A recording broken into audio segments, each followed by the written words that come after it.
Welcome to the Misbehaved Women Podcast. I am your host, Donna Gonzalez, joined as always by Jessica Penne. How you doing? Great. So, how have the comments been for you this week on our clips? They've been so much fun. Yeah. Oh my God. It's really exciting because our clips are now going out into the void. Oh, They're going out into like non-follower territory. So it's been interesting. It's been interesting. Crazy amount of male responses. Their responses don't surprise me per se, but still. Hey, a couple weeks ago, you told me that I needed more haters. So I think I'm following your instructions. You're welcome. I'm just happy to help here. Also, I do have to say, some of them I feel like were my followers, probably aren't anymore. Yeah. Because of my position as a female athlete for so long. That's fair. I have a very male dominant following. But maybe that's changing now. I have there's a couple of people who are engaging, or a couple accounts who are engaging with us right now who seem to have a special extra amount of vitriol for me. I have a theory that I think I know who it might be. I think it's a person that I actually know. Really? Yeah, a jiu-jitsu person who has expressed like very specific hatred towards me.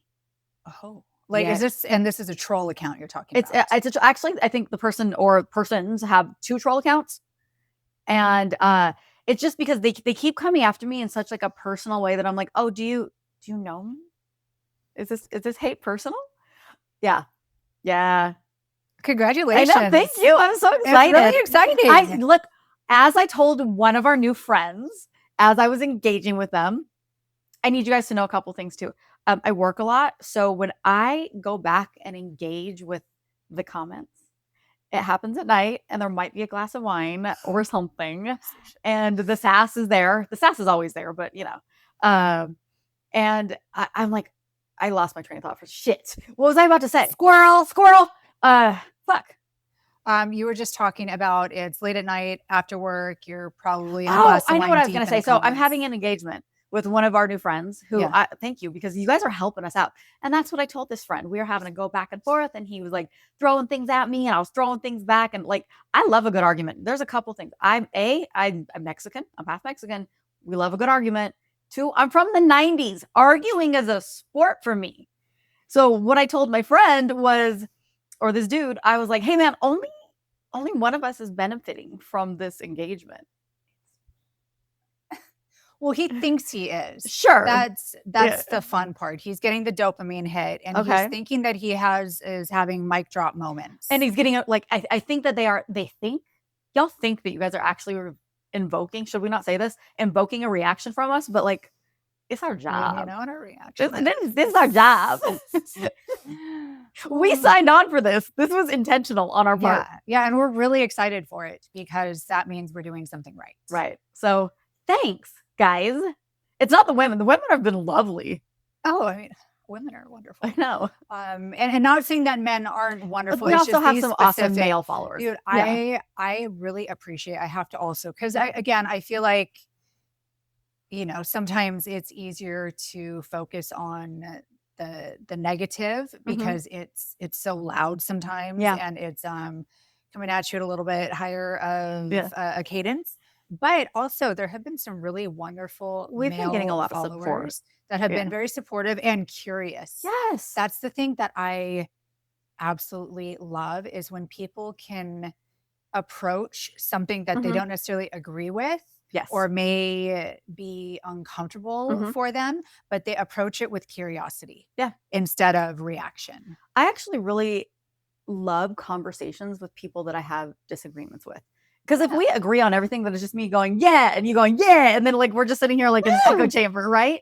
So I think that if you can sit down with a friend or with just somebody that you disagree with and have a really curious, honest, calm conversation, whether or not anybody comes out with their mind changed, which I don't think happens a lot, but maybe understanding this other side a little bit more, understanding where they're coming from, or even just having more information for how you're forming your opinion. is not only healthy, it's necessary to function as an adult, and it's pretty enjoyable when you can approach it in a really positive way. Yeah, I agree. I don't think it's about changing people's minds. I think it's just about hearing opposite sides. Yeah. Everybody has a different perspective, life experiences, lens that they view things from, Mhm. and we all interpret information differently. Oh my So God, I yeah. think it just creates an opportunity Yeah. for communication, which is what humans Are feed off of. supposed to do. Yeah. Yeah. Did you know that like laughing and smiling are something that is so like it's built into our DNA? Like people who are born blind, they do a couple things. They smile naturally when they're happy, when they feel it. They also, if they like win a race or something like that, they celebrate with their body. They put their hands up like this. I teach this in the self-defense seminars because our emotions and our body actions are directly connected to each other. And it's just something that like we are built with. Laughing, we are built with. People who are born deaf laugh out loud when they feel something they need to laugh about. There are some like really beautiful human traits that make us so like layered and unique and beautiful. What about people born with RBF? You know, people who are born with RBF are Sour Patch Kids. It's actually, I mean, I think I was born with it, but I'm sure it's like a survival technique that I picked up somewhere, you know, as my therapy would say. But hey, look, I think you're a Sour Patch Kid. I think we have several friends in common that I also use the same. Scott Epstein, what's up with you? Sour Patch Kid. You're sour, and then you're sweet. You're crunchy on the outside, and inside you're all gooey, and you just don't want anybody to know how gooey you are, so you're crunchy on the outside. You don't know me. Yeah, you know, I also come across very what I like rainbows and sunshine, and like I'm a human fucking Tinkerbell, but I'm also like I'm a Chihuahua. I'm a human Chihuahua. Because if you're not slightly afraid I'm gonna bite you, I'm not doing my job. But I'm both. I'm both. You know, I'm sweet. I'm fun. I'm positive. I got a little bitch in me. Yeah, a very little one. But yes, still there. She's feisty. Yeah. So okay, thanks for the engagement. We really we appreciate both sides of it. It makes it interesting. If everybody absolutely loved us, I don't know, maybe it wouldn't be as interesting. I mean, who doesn't like getting praised and worshipped all the time? Obviously. But still, it does. I mean, it's life, it's reality. And I think it's interesting. Even the people like other than the obvious trolls. The obvious trolls are obvious, right? Well, but the disagreements, I think, are like an interesting I conversation. think it's really healthy, and it gives me an opportunity to use tools that, you know, I have in my tool belt. Maybe some are a little bit sharper than others, but I think, you know, in life, nobody's always going to agree with you. For sure. And I think it's really important to practice communication in uncomfortable situations. Yeah. Hey, it's flipping hot, so I have sweat on my upper lip. Do you? I'm so sweaty right now. I'm so sorry. It's hot. I'm so sticky. It's I don't have air conditioning. I have fans because it's not hot enough in California year round to actually invest in air conditioning. And all of my properties that I own, there's freaking air conditioning. But I rent in California. Yeah. Well, you're slightly inland. I'm super inland. We need AC. I'm in the valley of San Diego. We have no choice. Girl, it gets 10 degrees hotter here than by the water for sure. 100%. It must get like it's so hot. At least another 10. So it feels like Arizona. It's like Arizona out there, isn't it? Yeah, I bet. And I'm not even that far. I'm like literally 20 minutes away from the coast. Well, and it's I want to say this house that I'm in right now is also, it's really old. Yeah. And so it's elevated. There's terrible insulation. So when it's cold, it is freezing. I remember my pilot went out. Oh. Yeah. And then I lit it, and then I realized that the thermostat had to be adjusted. Yeah. Something happened to it, so I had to wait a couple days till my landlord's maintenance guy came out, and I was literally wearing like puffer coats inside. And I opened the door for there's like really sweet man Wade. He's like, I'll get it fixed right now. Thank you. It's extreme. You know what I find hilarious about Southern California? So I've lived mostly in Southern California most of my life. And even just within like Los Angeles and San Diego, perspectives are so different. Like in LA, 20 minutes away from something is so close. Like, oh my God, you got here in 20 minutes? 20 minutes. That's amazing. You only spent 20 minutes in the car. Out here in San Diego, 20 minutes. Everybody's like, 20 minutes. It took me 20 minutes to get here. You live 20 minutes away? Are you kidding me? I remember a couple of my girlfriends came down to visit me from LA, and one of them asked either to drop something off, go somewhere, whatever. It like I had to give a distance, and I was like, it's like 15 minutes away. And she looked at me and she was like, bitch, you have lost your edge. And I was like, I have. I'm from San Diego now. Spoiled. I know. I don't know. I'm so used to driving everywhere. Like when I'm from Orange County, which is an hour and a half north of where we are in San Diego.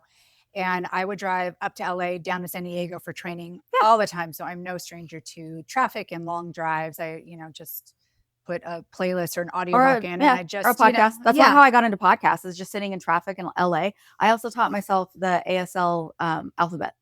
Nice. I learned it in like 4th grade or something. I wonder if I can remember some of that. Can you do your name? I can. DAWNA. Wait, what's S? No, this is R. S. Yeah, S. SICA. Oh, I did A. Yeah. Hey. Look at us. I think I said Jessica. Jessica. I mean, hey, you could rebrand yourself. Jessica. It's pronounced Jessica. So when I was in acting school, I loved all these ladies, by the way. I miss all of them. We had so much fun at that school. But we had several women who their names were so similar. And like we had Alicia, and Elisha. God. And once a casting director came, and like he would call somebody's name up to come down and do a scene or whatever. Yeah. And then they would correct him. And like both like these women were back to back and they were like, I'm Elisha or I'm Alicia. And he was like, you gotta be fucking kidding me. Like, get the fuck out of here. So in 2nd grade, there were 5 Jessicas. Of course. In my class. And we would always and 17 Jennifers. Classes. Jessica was the most popular name the year I was born, and then Matthew, my brother's name, was the most popular name. At my school, it was like Stephanie, Jennifer, and Jessica. Yeah, and like similar. Tiffany. Yeah, and so I have always been called Jay. Okay, by my family, but JAY. Oh, got it. Jay. Okay. It's very different. It was very important. Jay. That everybody knew that Jay. So that's my family name. Anybody who's known me from birth until, like high school, Jay. All right. Yeah. I wasn't called Jessica or Jess until I moved down to San Diego. I was going to ask you about Jess. How do you feel about Jess? Like, especially by people who are not close to you. It's fine. Okay. I had never been called it until, yeah. What do they call you at school with all the other Jessicas? Were you Jessica P? No, I was Jay or Jessica P. Okay. But mostly I was Jay. Okay. And then when I got into high school, it was still Jay because people still knew me, or it was Jessica. Mm-hmm. But I've always had a preference for Jay. And then there was JJ, Jessie, Jessica, Jay. Oh, you're not a Jessie. Oh God, no! I actually detest it because she was a bitch. Yeah, you're not a Jessie. Yeah, no, Jessie Ramirez. Oh yeah, I hated her. I don't forget. I'm a D to some people. Jessica P never forgets either. I would imagine. Yeah. It comes along with the RBF, like the need for vengeance and the long memory. Oh God, now I'm remembering everybody from elementary school. Myrna Palacios, bitch. Okay. Oh, fuck Myrna. Fuck you, Myrna. I don't forget. Anyways, I digress. Hey, some people call me D, but that's really it. Yeah. Yeah. I like that. Yeah. I like that a lot. But most of the time it's just Donna. Yeah. It's an easy name. Yeah. Every once in a while, somebody hears the W when I say it. People from the East Coast, I love how they pronounce my Donna. Yeah. And so every once in a while, I'll like introduce myself to somebody, and the way I say it, like they'll hear it. I'll be like, "Hey, my name is Donna," and they're like, "Donna," and I'm like, "Yeah, like, thanks." But because it's with a W, in case you didn't know. Yes. Yeah. So I've been thinking about the interactions that we've had on our posts and like kind of how people present themselves. And you and I are doing a lot of social media-ing, watching other things, trying to get ideas, trying to get things to talk about. And I'm really curious, like, what does confidence in both men and women, because we're having a lot of like conversations about male and female dynamics. To you, what is a confident man? What is that? What's that like? How would you define a confident man? Calm, decisive. They are not the loud ones. They don't I agree with that. need everyone to know that they're there. They're just they keep their word. They're mindful, emotionally intelligent. That's what I think a confident masculine man is. Yeah, I agree with that. I like the quiet confidence, and that doesn't mean you can't be like funny and all those things. But like, I think for me, do you know what they're not? Tell me. They're not reactive. They're not reactive. They're not insecure. Don't post nasty stuff on people's Instagram comment section. That screams insecurity, and not like having somebody not fit in your box. Hey.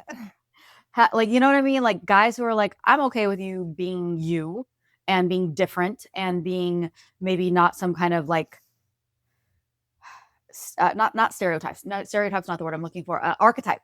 You know what I mean? Like, I think confident people, both men and women, just have this kind of like easy way of going through life, of being like acceptance, but not.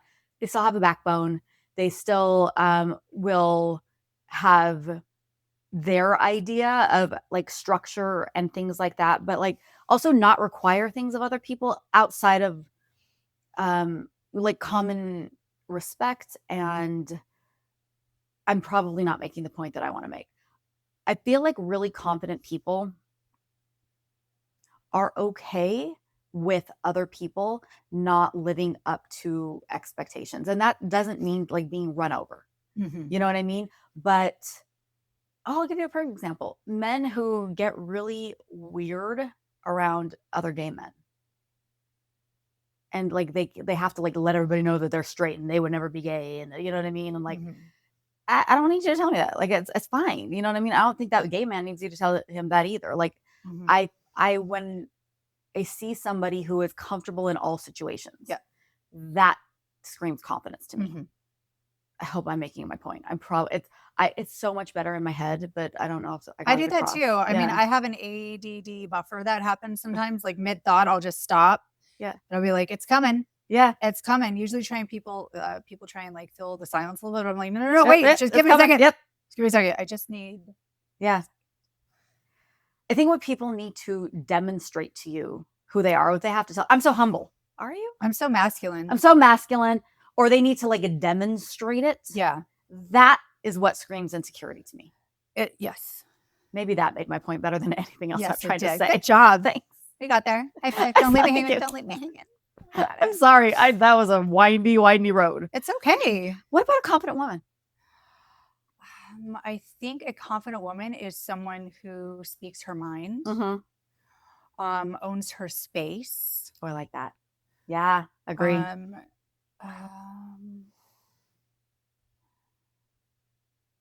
Yeah, I think a confident woman is someone who owns her voice and owns her body and has presence. If only we knew some women like that. Oh, yeah. One day. Here's maybe possibly a controversial question. You know, the people who like want to talk about gold diggers or women who have like, I need a man to like check all these boxes. Do you think that comes from a lack of confidence? I think that it comes from seeking outside of ourselves. And so yes, in a way, I think that some people get confused with standards and boundaries and wants and needs outside of themselves when it has everything to do with like for sure internal. So yes, I think that is a sign of it. Yeah. Right. I think both sides of it. So when guys And it seems really interesting to me that the guys that always want to talk about gold diggers or like when I accuse women of being gold diggers are really not the guys that have a lot of gold to dig. Where's the gold? Where's the gold? You know what I mean? It's like, oh, she only wants me for my money. Where's the money? If that's the case, or is it that this person who you are trying to have a relationship with might have some standards like, I need you to be able to not even provide. See, I don't need a partner who is a provider. I need a partner who is a partner to me. Like that, I want partnership. I'm not looking to have I'm not looking to be subservient. I'm not looking to be molded. I feel like I can be a whole ass person, a whole ass adult on my own, and then have a partner who is also coming in as a whole ass adult and person, and then we can have a partnership. That other dynamic feels very uneven and not a partnership to me. Because it's not. It's not a partnership. I think some people, maybe it's an antiquated kind of idea, but they are looking for something, and this is males and females, men and women. They're looking for something outside of themselves to complete themselves, because it just gives me the sense that people need someone else instead of are ready and willing and able to meet someone and create a partnership. What stands out to me a lot of time is I'm buffering. There's a lot of buffering to. Is it the I heat? know, Is it the heat? it's so hot. I'm like sweating here. I'm sticky. So I think it's also an immature mindset. But when I say immature, you can be any age and be immature. 1000%. Absolutely. It's just, again, it's looking for something outside of yourself. It is saying that I am not whole and complete by myself, so I need somebody else to come in and handle the rest. And that, to me, says it doesn't say you're undeserving of a relationship. It just means that you are looking for different things, and it may be challenging to have a sustainable relationship at that point. I think successful relationships, both partners will be leaders at different times. It's a give and take. I don't think there is one leader in a relationship. Not a healthy one anyways. No, I think that message gets kind of lost. And again, it's kind of antiquated and it's been lost in translation over the decades and centuries. But I mean, a man being a leader doesn't mean he rules with an iron fist and he controls every single aspect. Or that sometimes his partner, wife, girlfriend, whatever, isn't a leader within their relationship. Yeah, it is. It's a beautiful thing when you have somebody who's in their masculine, somebody who's in their feminine. It's interchangeable. Yeah, like we can switch. It doesn't just mean that only a man is masculine and only a female is feminine, and a female should never be in her masculine, and a man should never be in his feminine. It's kind of it's fluid. It's an energy transfer. Yeah, and I think people take that like in such a rigid way, a literal way, a literal and like a very reactionary way. You know what I mean? Just because I also think a lot of times that when people have created a way to maybe describe something and then it like gets put out to the world at large, then it becomes something else. You know what I mean? And like, I can't think of anything specific. Actually, no. When you just use the word fluid, I don't pretend to like understand the world of everything, but I do understand sometimes when somebody's like, oh, I'm gender fluid. Like, I think that maybe on a very small level, they can be like, sometimes I'm feeling like very masculine and sometimes I'm feeling very feminine or whatever. And then now it's become like, it's blown up and now people take it like almost a way that is so commercialized that if you were to suggest to somebody, hey, you should be soft sometimes, you should be in your feminine sometimes, they take it like a man might take it to mean that you're asking him to be feminine. Or that if you're saying the same thing to a woman, like, hey, I need you to step into your masculine and like kind of be in this place, that you are suggesting that she's not being a woman or being feminine. No, I hear what you're saying. And when I say fluid, I know that that's like one of those hot, like ear That's what I'm perking up, saying. trigger Like, your words. And that's not what I mean, but I mean energy moves. energy moves, right? And I understand that there are some people that mean it in the literal sense. Yeah. But that's also, I don't think, what we're talking about. No, it's not. Yeah. That other one though, like as far as that goes, I think it's a whole different conversation. But I think people know themselves, and when they are comfortable in their own skin, these type of conversations become a little bit easier. I think people who need to like argue with you on who you are and your perception of them and how they present and everything, the louder the argument is, the less confident they are in themselves. Yes. You probably experienced this too. I've had so many people call me masculine as if it's a bad thing. I had one guy like call my husband. I had a conversation with him. I told him something that he didn't want to hear. And then he got on the phone with my husband and was like, your wife's too macho. My husband was like, I don't know what the fuck that means. It means he didn't like what you said. It means he didn't like what I said. He doesn't like He was trying to sell something and I said no. Yes. And he felt rejected and shut down. He took it personally. Yeah. It was all of this perception that started chipping away at who he pictures himself to be. Right. Because in my day-to-day world, I have to deal with men on their level. With combat sports, like I can't be soft as a combat sports coach. I can't be in my feminine as a combat sports coach. So I'm pretty comfortable in my masculine energy. I also love it when people think calling me a lesbian is an insult. I'm not, but if I was, what you think I'm going to have my feelings hurt by that? Have you met women? It's I've gotten those kind of comments recently. Oh, I thought you're a lesbian. I'm like, is this supposed to offend Like, me? is that, yeah. Is that a dig? I don't. So I take it from, I try not to assume, but sometimes you hear things and you're just like, I'm not sure quite how to take this. Right. Like, I'm supposed to be offended by that? I'm not. Same. I'm not. I've also I've been told that I'm in my masculine energy a lot, and it's hard for other men to step into their masculine energy and blah blah blah. And I'm just like, I think feminine energy is such a gift for the masculine. Of course. And this is not coming from, this may sound icky and like ego-y kind of thing, But go on. but if you see me able to step into my feminine in front of you as a masculine man, that's such a gift. That's a gift, and it means you feel so comfortable with them. I feel so comfortable and so safe that I can really let that down, because in my every day-to-day, like I have to handle everything. For sure. That, and I can tell how confident a man is by how not intimidated by the energy that I have he is. I know I have big energy. Yeah. I'm a human chihuahua. If I do not come with big energy, like nobody notices me.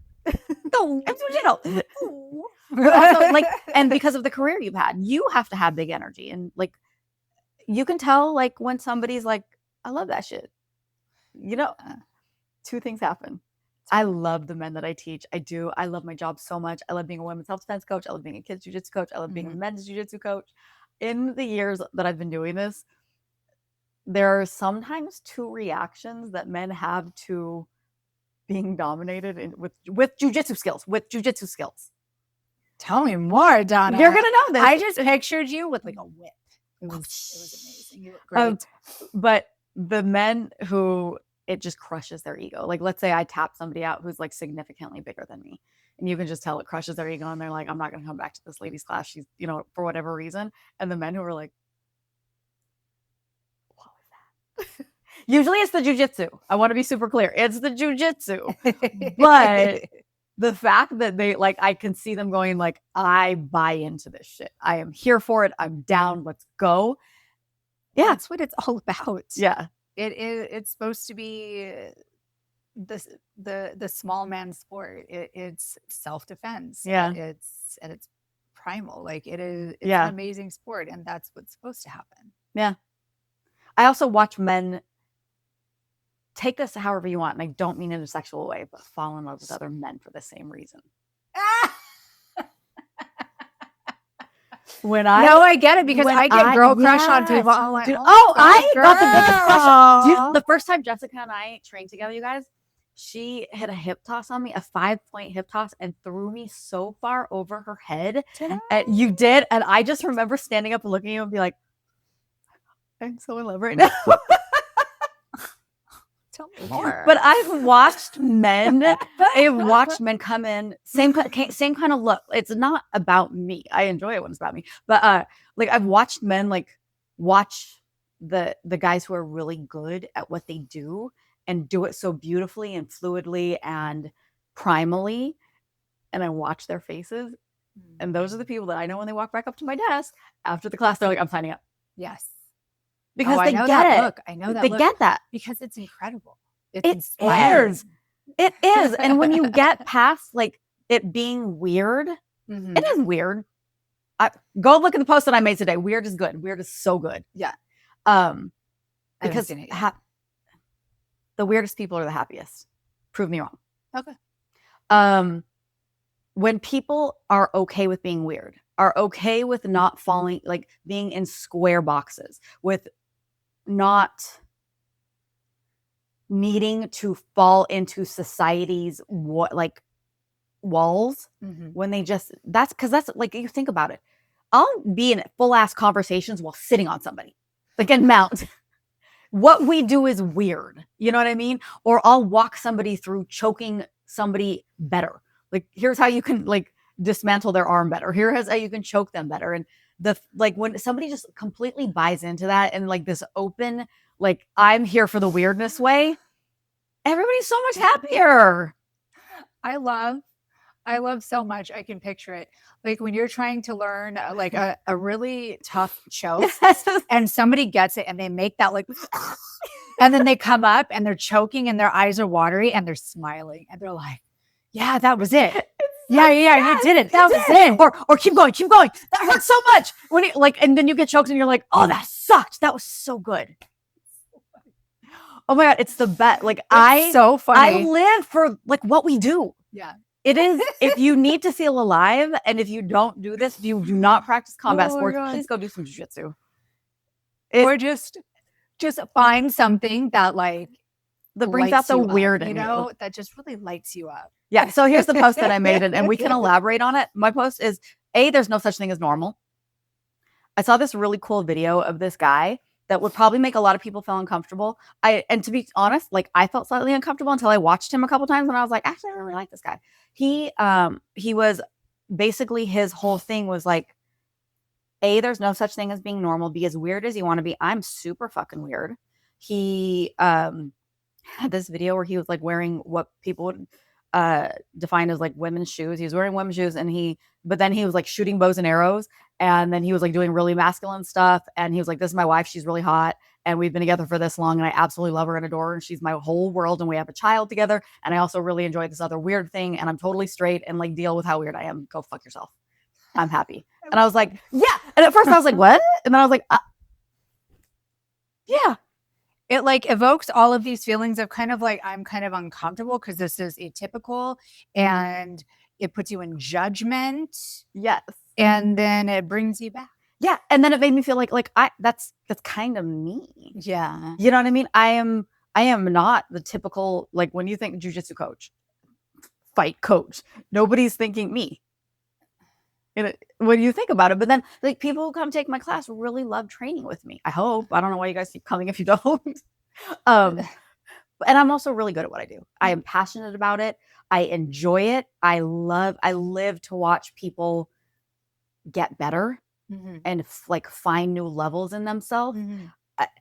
And I don't fall into a stereotype. And so like at first I'm wondering if that's why I like that guy's video. And I was like, oh. And then I was like, oh, these are my people. So then I made a post today, like, there's no such thing as normal. What you think is normal, what I think is normal, two different things. Nobody's ever going to be normal. And the weirdest people that we all know are the happiest. Think about the weirdest person you know. They're a happy little dork, aren't they? I think that when we see other people living their most authentic selves, it gives us permission to do the same. I think it's very common that a lot of people don't have the courage to do that. Yeah. Or it can do the opposite and it can make you angry. And if you got really honest, it's because you don't feel like you can do that. Yes, absolutely. I should have saved that guy's post because I didn't have time to like go through all the comments, but We'll find him. Yeah, we'll find it. It was so interesting. He had a Scottish accent. It was really, yeah.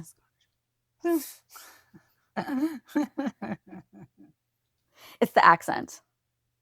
There's a story that I've been meaning to tell you, but I want to tie it into like a larger conversation. Because I brought it up. I brought it a couple weeks ago, and I'm like, we got to find a way to tell. Okay. Do we have enough time to do all of this? We've got 15 minutes. We're on a time crunch. Okay. Have you ever like? Okay, I went to a party once. It was a Halloween party, and it was in a friend's backyard. And the way the backyard was set up, you had to walk into the backyard, and there was a hot tub that was level with the ground, and the lights were off in the hot tub. And everybody, at first it happened by accident. Somebody walked into the hot tub and somebody walked into the backyard and walked right into the hot tub. Okay. Unintentionally. And then everybody found it funny. The person who did it also found it funny. So then people started strategically standing so that the walkway was directly into the hot tub. Diabolical. Well, then I went and recruited a couple people, and we went and made scorecards for their falls. And then we went and sat on the side and would like score people when they fell in. And it probably happened to at least 10 people at this party. I don't regret it, but I know it wasn't the nicest thing that I've ever done. It wasn't nice. But it was hilarious. And nobody got hurt. But they were wearing costumes and they were ruined. They were. How many people were mad? I don't remember. I'm sure somebody was mad. So, definitely somebody. Nobody came at me personally. I was not the host, so I don't know. But there were so many people involved that it could not just be me. Even though I possibly might have been the ringleader. But I didn't do it by myself. But take responsibility, Donna. I haven't always been an angel. Hopefully, in my mind, best case scenario, it was a bunch of girls that were dressed up for slutty Halloween. And they were barely wearing anything. So it was like they were in swimsuits already. So they were ready for the pool. I don't know. If you were at that party and you're still watching this, I don't know. No, they hate you. Probably. That's okay. I'm okay. A lot of people love me, but I'm sure there's a lot of people that hate me too. I'll tell you a funny story about a pool at a party, but we don't have time for all of it. Oh, man. I know. All right. Because we're about to go live on Instagram. Yeah. I don't know. I feel like there was a lot of buffering in this episode. I think we said some good stuff. We did, but it took a long time to get there. Clips.